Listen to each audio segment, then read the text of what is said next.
Science progresses by an iterative process whereby discoveries build upon a foundation of established facts and principles.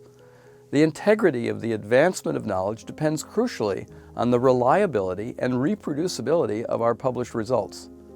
Although mistakes and falsification of results have always been an unfortunate part of the process, most scientific research is self-correcting, with incorrect results and conclusions eventually challenged and replaced with more reliable information.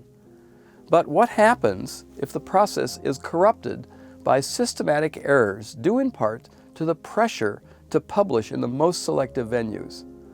Authoritative reports have suggested that there is also a pressure to publish flashy, positive results. These reports suggest that as much as 75% of the key experiments of highly cited papers cannot be replicated under rigorous conditions in independent laboratories. Self-correction of these errors might work in the long run, but short-term, we have a problem with the acceptance of science by a public that might not appreciate the scientific method.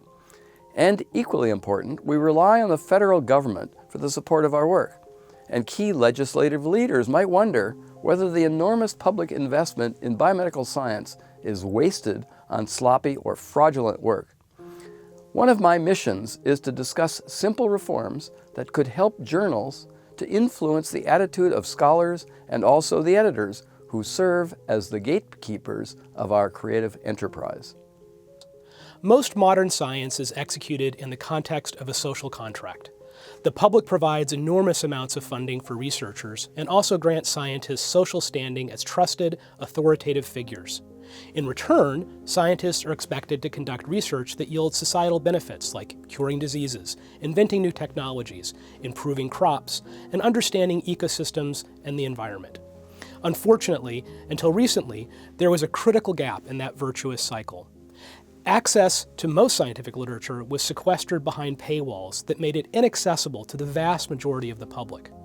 PLOS Genetics and the entire family of PLOS journals was, and still is, a pioneer in creating a solution to that problem. We helped spark a movement called Open Access, which has revolutionized scientific publishing. Using open access principles, PLOS Genetics publishes leading genetics research and makes it freely accessible to everyone, from students in rural China to Nobel laureates at top research universities. We're now focused on a second wave of access innovations, including open data policies and promotion of preprint archives that bring the latest results to the public with unparalleled speed. We're committed to bringing the best science to everyone, everywhere, without barriers, and we'd love to have you join us as a reader, a reviewer, or an author. Science is one of very few broadly interdisciplinary journals.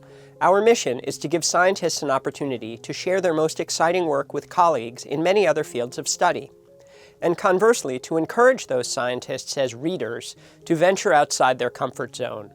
We want physicists to have a look at immunology, field biologists to consider recent breakthroughs in astronomy. Our hope is to inspire collaborative thinking across the boundaries of modern research. We work hard to evaluate the research carefully by coordinating rigorous peer review, and then to help authors communicate it as clearly as possible through detailed editing. Science also publishes an award-winning news section and an excellent insights section in which perspective commentaries by fellow scientists help explain the complex concepts in recent papers to readers outside those papers' fields of focus. We're grateful to the research community for sending their best work to us, for helping us review it, and most importantly, for reading our journal each week. We are the oldest continuously published magazine in the US. We have a long-standing and, I believe, well-deserved reputation for credibility. We serve as a bridge between scientists and the public. We are one of the rare magazines that enable scientists to explain their own research in their own words to the reader. We translate scientific concepts and jargon into everyday language without dumbing things down. We're also not afraid to delve deeply into scientific controversies.